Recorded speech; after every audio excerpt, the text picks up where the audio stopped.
উপস্থিত ইমানদার মুমিন মুসলমান ভাইয়েরা, মহান রব্বুল আলামিনের অসংখ্য ধন্যবাদ যে আল্লাহ তাআলা আমাদেরকে আজকে এই পবিত্র জুমায় আল্লাহর দরবারে মুমিন বান্দা হিসেবে হাজির হওয়ার তৌফিক দান করেছেন। এজন্য রব্বুল আলামিনের দরবারে শুকরিয়া আদায় করি, আলহামদুলিল্লাহ।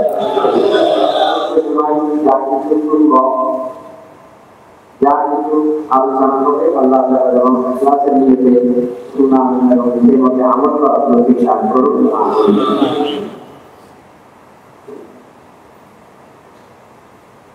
আমি আপনাদের সম্মুখে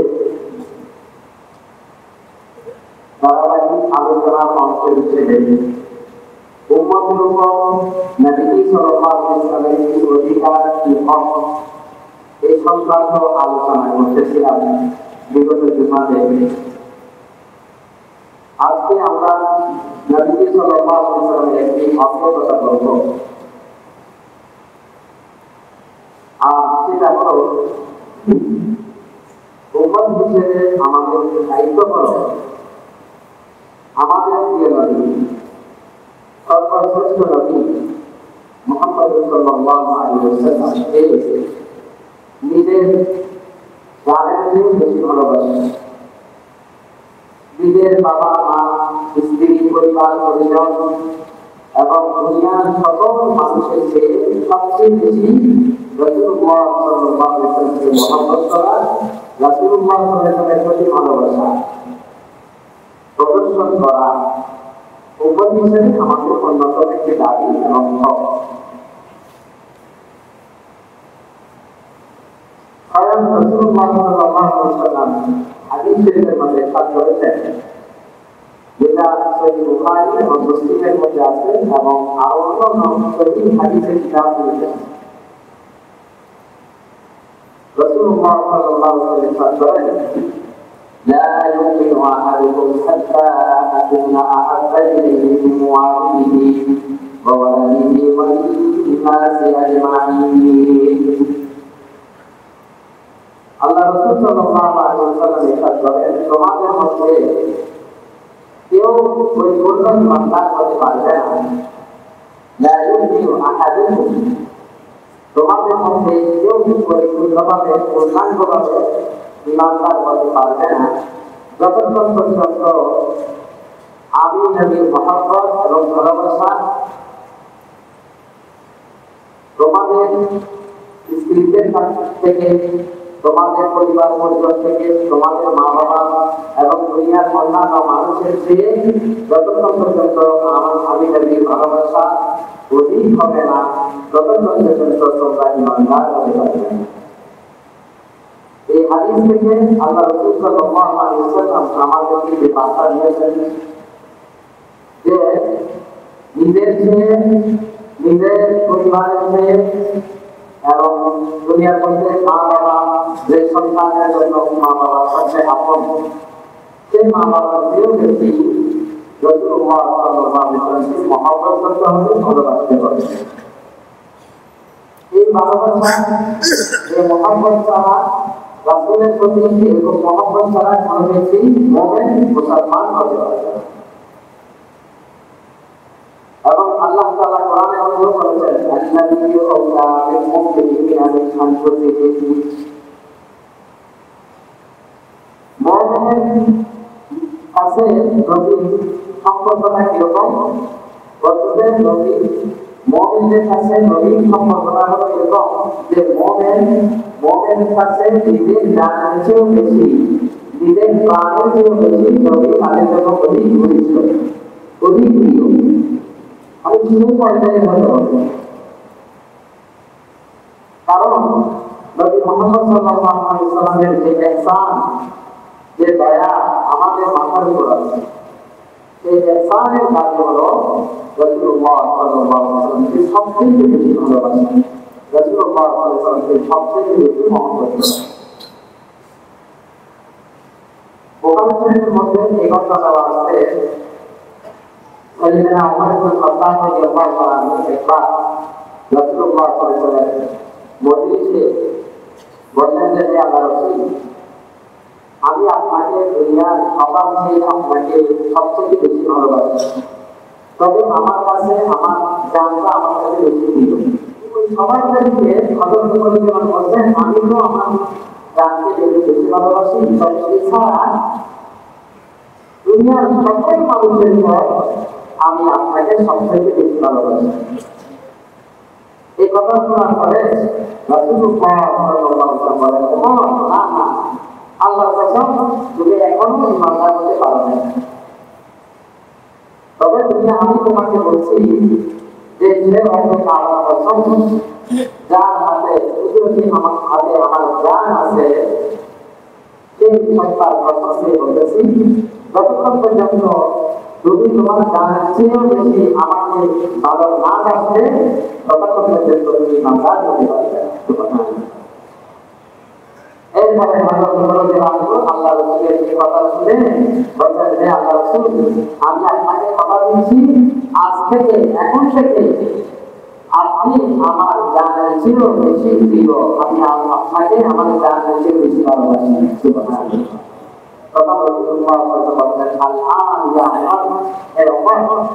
এখন সবাই ইমান পরিপূর্ণ হয়ে গেছে। এই হাদিস থেকে বোঝা গেল যে আমাদের জানের চেয়েও বেশি আমাদেরকে নবী মুহাম্মদ সাল্লাল্লাহু আলাইহি ওয়াসাল্লামকে ভালোবাসতে হবে। হযরত আলী রাদিয়াল্লাহু আনহুকে জিজ্ঞেস করা হলো, কাইফা কানা মুহাম্মদ বিরাসূলিল্লাহ সাল্লাল্লাহু আলাইহি ওয়াসাল্লাম, যে আলী, আপনি তো আল্লাহর রাসূলের অনেক ঘনিষ্ঠ একজন সাহাবী, রাসূলকে আপনি কিভাবে ভালোবাসেন? রাসূল সাল্লাল্লাহু আলাইহি ওয়াসাল্লামকে আপনি কিভাবে ভালোবাসেন? তখন হযরত আলী রাদিয়াল্লাহু আনহু বলেন, কানা ওয়াল্লাহি আহাব্বা ইলাইনা মিন আমওয়ালিনা ওয়া আওলাদিনা ওয়া আবাইনা ওয়া উম্মাহাতিনা ওয়া মিন আল-মালি বারিক আলাইহিমা। হযরত আলী রাদিয়াল্লাহু আনহু বলেন, আমরা আমার নবীকে আমার সন্তানের চেয়ে বেশি ভালোবাসি, বাবার চেয়ে বেশি ভালোবাসি, মায়ের চেয়ে বেশি ভালোবাসি। এমনকি গরমের দিনে প্রচন্ড গরম, ওই বিপাশন্ত মন, ওই সময়ের মধ্যে যে ঠান্ডা পানি আমরা পান করি, সেই ঠান্ডা পানির ছিল আমাদের কাছে আমাদের রাসূল সাল্লাল্লাহু আলাইহি ওয়াসাল্লাম সবচেয়ে বেশি প্রিয়। কারণ গরমের সময় প্রচন্ড গরম, ঠিক না, এই সময় মধ্যে মানুষ একবার ঠান্ডা পানি পাইলে এটাই সবচেয়ে বড় নিয়ামত মনে করে, এটাই সবচেয়ে মানুষের পছন্দ হয়ে বসে। এই চেয়ে বেশি আমরা আল্লাহ রাসূল সাল্লাল্লাহু আলাইহি ওয়াসাল্লামকে মহব্বত করি। এই জন্য তাদের ঈমান শতভাগ পরিপূর্ণ হয়েছে। এত বেশি ভালোবাসেন তারা রাসূলুল্লাহ সাল্লাল্লাহু আলাইহি ওয়াসাল্লামকে। এগুলো বলতে মানুষের হবে না। বুখারী শরীফের মধ্যে আরেকটি চমৎকার কথা আছে। হযরত যায়েদ ইবনে রাদিয়াল্লাহু আনহু, এক সাহাবী, আল্লাহ রাসূলের খুব প্রিয় সাহাবী, ওনাকে মক্কার মুশরিকরা ধরে নিয়ে গেছে, মারে ফেলবে, ফাঁসি কাটতে হবে। এই সময়ের মধ্যে একেবারে ফাঁসির মঞ্চে প্রস্তুত। তখন মক্কার মুশরিক থেকে মুশরিকদের যারা লিডার ছিল, নেতা ছিল, তারা যায়েদ ইবনে রাদিয়াল্লাহু আনহুকে বলছেন, যায়েদ, তোমাকে আমরা একটা প্রস্তাব দেব, এটা তুমি যদি গ্রহণ করো, তোমাকে ফাঁসি কাটবে, তোমার জন্য মাফ হয়ে যাবে, তোমাকে আর ফাঁসিতে ঝুলাবো না। বলবে কি? বলবে তুমি এতটুকু করো যে তোমার এই জায়গায় তোমাদের নবী মুহাম্মদকে ফাঁসি কাটতে ঝুলাবো, মানে এতটুকু করো, আমাকে না, আমার জায়গায় নবী মুহাম্মদকে ফাঁসি দাও।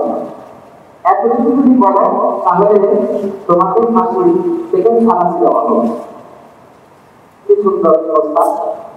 তখন হযরত যায়েদ ইবনে রাদিয়াল্লাহু আনহু বলছেন, হে মক্কার মুশরিকরা, কাফেররা, জেনে রেখো, আল্লাহর কসম দিয়ে বলতেছি,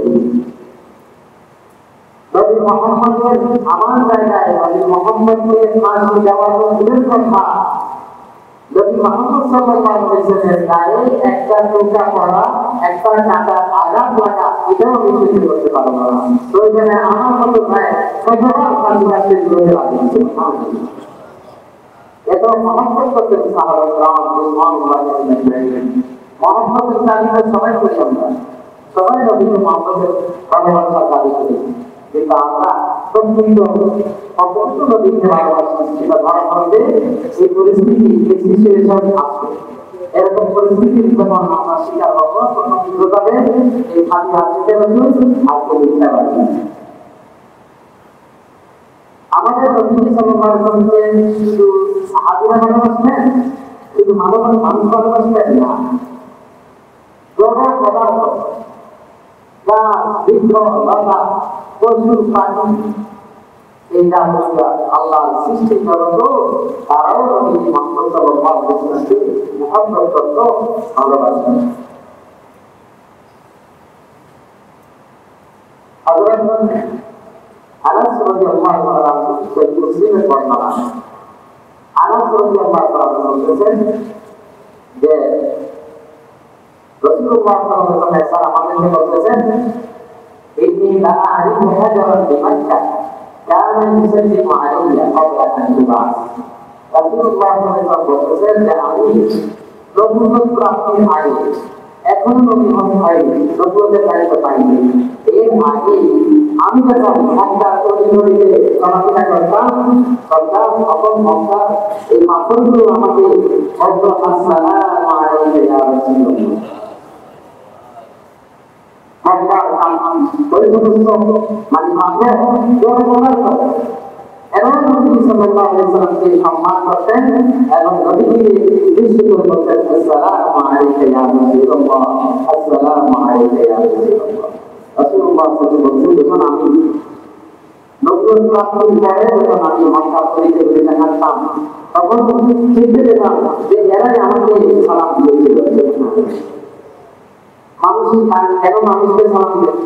ঈশ্বরের তার সম্মান আছে বলেই তো সালাম দেয়। এটি করে কি বোঝা গেল? মক্কার যে সমস্ত পাথরগুলো আছে, পাহাড়ের সাথে যে সমস্ত পাথরগুলো, এইগুলি পর্যন্ত রাসূলুল্লাহ সাল্লাল্লাহু আলাইহি ওয়াসাল্লামকে সালাম দিয়ে রাসূলের প্রতি গভীর শ্রদ্ধা প্রকাশ করতেন এবং ভালোবাসার নিদর্শন প্রকাশ করতেন। আমার সত্যি কথা, রাসূলুল্লাহ সাল্লাল্লাহু আলাইহি ওয়াসাল্লাম একসময় যখন পাথরের দিকে বিমান খোলা দিলেন, একটা খেজুর গাছ, মরা খেজুর গাছের উপর হাত রেখে দিলেন, খোলা দিলেন। অনেক সময় সালাম দিতেন, দেখলাম মারে ফেলতেন। তো সাহাবীদের মধ্যে একজন সাহাবী তামিমের রানী রাদিয়াল্লাহু তাআলা, এই বিষয়ে অনেকগুলো ঘটনা আছে। আমি এই ঘটনাকে বিভিন্ন হাদিসে কিতাবে আসছে, বুখারী, মুসলিম, ইবনে মাজাহ, অনেকগুলো হাদিসের কিতাবের মধ্যে দেখলাম এই ঘটনাটি অনেক নবীর বর্ণনা করা হয়েছে। তো মহারাজের কাছে উপর তেল লাগিয়ে রাসূলুল্লাহ সাল্লাল্লাহু আলাইহি ওয়াসাল্লাম কি করতেন? খোঁপা দিতেন, রুমাল খোঁপা দিতেন। এই কথা মুসলিমদের সংখ্যা বাড়তে লাগলো, মানুষের সংখ্যা বাড়তে লাগলো। তো মানুষের হাতে দেখতেন না। তো সব মানুষের চেহারা মোবাইল দেখতে পাই, এই জন্য তামিমের রানী এসে প্রস্তাব করেন, ইয়া রাসূলুল্লাহ, আমরা আমাদের একটা আশা, আপনার জন্য একটা বিভাগ তৈরি করছি। তখন আল্লাহ বলতে না, ঠিক আছে, রাসূলুল্লাহ সাল্লাল্লাহু আলাইহি ওয়াসাল্লামের জন্য ওই মিম্বার, যে মিম্বার আমরা খোঁপা দিয়ে থাকি, এরকম বিশিষ্ট একটা মিম্বার রাসূলুল্লাহ সাল্লাল্লাহু আলাইহি ওয়াসাল্লামের জন্য আনা হলো। তো আল্লাহ রাসূল সাল্লাল্লাহু আলাইহি ওয়াসাল্লাম মিম্বারকে পছন্দ করেন, খুশি করেন। আজকে জীবনে কিন্তু ওই খেজুর গাছ, মরা খেজুর গাছের উপর খেলা দিয়ে দেন লাগিয়ে খোঁপা দিচ্ছে না। আজকে মিম্বার রেডি হয়ে আছে, প্রস্তুত হয়ে আছে, আল্লাহ রাসূল সাল্লাল্লাহু আলাইহি ওয়াসাল্লাম আস্তে আস্তে মিম্বার নিয়ে যাচ্ছেন, যেতে যেতে মিম্বার উঠে গেলেন। খোদবা দেওয়ার জন্য। এই মুহূর্তের মধ্যে কিছু অবস্থা হয়ে গেছে। এই মুহূর্তের মধ্যে হয়ে গেল কি হান্নাল জাযা জীবন বুখারী থেকে বর্ণনা। মানুষ আল্লাহ রাসূলের এই অবস্থা দেখে ওই মরার প্রতিকার কুপিয়ে কুপিয়ে কান্না করতে লাগলো। হায় সেদিন কাছের ভিতর মনে মনে এই কথা আসতেছে যে নবী মুহাম্মদ আলাইহিস সালাম আমার উপর ত্যাগ লাগিয়ে খোদবা দিচ্ছেন। আজকে সে নবী আমাকে ছেড়ে আজকে তিনি পাশে বিন্দুর উপর দাঁড়িয়ে খোদবা দিতে লাগলেন।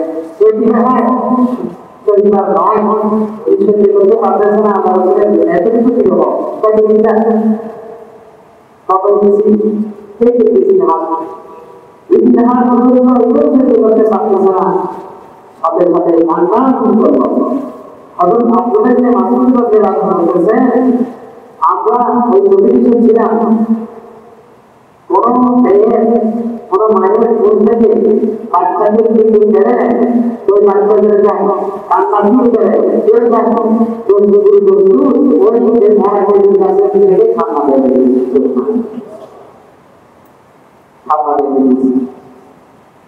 তারপরে সবাই শুনতে পেরেছে কিন্তু কাছ থেকে অলৌকিকভাবে একটা কান্নার আওয়াজ পুরো মুসলিম সাহাবারা পর্যন্ত সবার মুখে পানি এসে গেছে। সবার মুখে সুন্দর মধ্যে পানি, সবার কান্না। আল্লাহ রাসূল সাল্লাল্লাহু আলাইহি ওয়াসাল্লাম অবস্থা দেখে মিম্বার থেকে নেমে এসে কেবল গাছের উপর তামাশা তার হাত ঘুরিয়ে দিলেন। আরেক রাওয়ায়াতের মধ্যে আছে ইত্তাকানা রাসূলুল্লাহ সাল্লাল্লাহু আলাইহি ওয়াসাল্লাম তাকে এভাবে জড়ায় ধরলেন। জড়ায় ধরার সাথে সাথে তার কান্নার আওয়াজ বন্ধ হয়ে গেছে। এই ঘটনা হাসান বসরি রাহমাতুল্লাহি আলাইহি আল্লাহ এই কথার উপর অনেক কথা আছে। এত কথা হাসান বসরি রাহমাতুল্লাহি আলাইহি বলেছেন, এই ঘটনা যতবার দেখি মানুষের সামনে বয়ান করতেন, এই বছর দেখো একটি জনপদার্থ সামান্য এক হাত দুই হাত অথচ এখান থেকে চলে গেছেন না। এক হাত দুই হাতের দ্রুত এত দ্রুত একটা জনপদার্থ একটা গাছ যদি করতে পারতেছে না। আর গাছ রসুলের প্রতি গাছের মহব্বত ভালোবাসা যদি এতটুকু হইতে পারে, আমরা যারা নবীর মহব্বত নবীর মহব্বত আমাদের অন্তরে আছে, অথবা আমরা যারা নবীকে ভালোবাসিতে দাবি করি, নবীর উন্নত করে দাবি করি, তাহলে নবীর প্রতি আমাদের ভালোবাসা কেমন হওয়া উচিত? একটি প্রতিটা যদি এরকম নবীকে ভালোবাসতে পারে, প্রতির কাছে কি রসুল দুনিয়াতে আসেন কি ভাই আমি দেশের কাছে চাষাবাদ করার জন্য বেশি বেশি দুনিয়াটা আমার করার জন্য কি দুনিয়াতে আসছেন নাকি আমাদের সংযোগের জন্য আসছেন? আমাদের জন্য, আমাদের জন্য, আমাদের এলাকার জন্য। তাহলে যদি নবীর প্রতি এত ভালোবাসা প্রদর্শন করতে পারে, আমরা উন্মেদ হয়ে সে নবীর প্রতি কেমন ভালোবাসা দেখা উচিত? এই জন্য রাসূলুল্লাহ সাল্লাল্লাহু আলাইহি ওয়াসাল্লাম এদের কাছে একটা প্রস্তাব দিয়েছেন যে আচ্ছা তোমার জন্য কি অপশন আছে? একটা অপশন হলো আমি যদি আমার কাছে দোয়া চাই যে আল্লাহ তুমি এদের কাছে মহানবীর কাছে জীবিত করে দাও এবং এটা আগের মতো জায়গা থেকে ফিরে দিতে পারে, আর মক্কার হাজি মদিনার হাজিরা গিয়ে সেখান থেকে ফিরে যেতে পারে, এটা অনেক সৌভাগ্য দিচ্ছে না? এটাই একটা দোয়া। তুমি কি এটা চাও নাকি আমি তোমার জন্য জান্নাতের মধ্যে সেখানে গিয়ে জান্নাতীদের দেখতে খাওয়াবো? কিন্তু চাও তো কিন্তু করবো আমি জান্নাতে রাখতে চাই আপনার সাথে। সুবহানাল্লাহ। এরপরে রাবাইতের মধ্যে আসছে এই কৃষিকাজ অনেকদিন এখানে জীবন করে কৃষিকাজকে তার জায়গায় মধ্যে গিয়া দাফন করে দেওয়া হয়েছে। এবং এই কৃষিকাজের উপর অনেক কথা আছে। আল্লাহ তাআলা ইমানদার মুমিনদের জন্য এই খেজুর গাছের বরকতের উসিলায় ইমানদার নবী প্রেমিক যারা আল্লাহর রাসূলকে যারা মহব্বত করতেন সেই নবী প্রেমিকদেরকে এই খেজুর গাছ সেখানে খেজুর খাওয়া হয়েছে। এবং খেজুর গাছটা কত বড় হবে রাসূলুল্লাহ সাল্লাল্লাহু আলাইহি ওয়াসাল্লাম যে আল্লাহর বান্দা একশোবার সুবহানাল্লাহ বলে বিহামদিহি পড়বে অথবা একবার সুবহানাল্লাহ বলে বিহামদিহি পড়বে, আল্লাহ তাআলা তার জন্য এমন একটি সুযোগ আছে জান্নাতের মধ্যে সৃষ্টি করবেন যে 100 বছর পর্যন্ত যদি ঘোড়া নিয়ে সফর করতে লাগে তবু ওই গাছের ছায়া বিশেষ করতে পারবেন। দুনিয়ার জন্য আমরা পাগল হয়ে যাই, দুনিয়ার প্রতি কত আসক্তি আমাদের জান্নাতের প্রতি আমরা চলে যাই।